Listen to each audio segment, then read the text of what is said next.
Hello and happy Friday.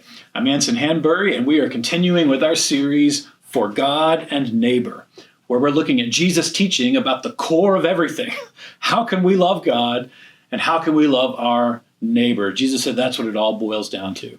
So we've been looking at different facets of what that looks like. And this weekend, we're going to see that to love God and neighbor is to cultivate, pursue a rewarding life through humble trust.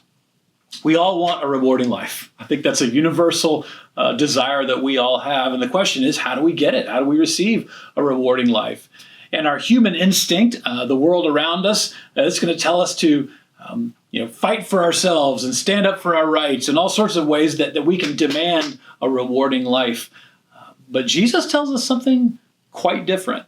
In this series of teachings that we're going to see in Luke chapter 18, he shows us what humble trust looks like and how we can receive many times more blessing and reward from God through that humble trust than we could ever achieve on our own.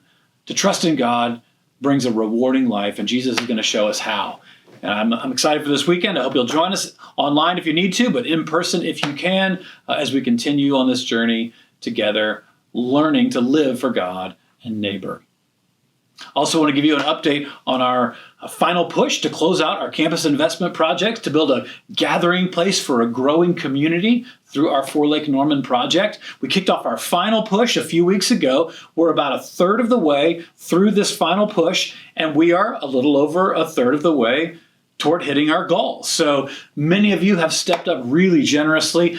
In these last few weeks, we've received $458,000 in either donations made or committed over these next few months to help us reach this goal. We are $842,000 to go to get to our $1.3 million goal to close that gap. And so if you've not yet had an opportunity to give or you have the capacity to step up and help close this gap, I just want to encourage you, please consider doing so.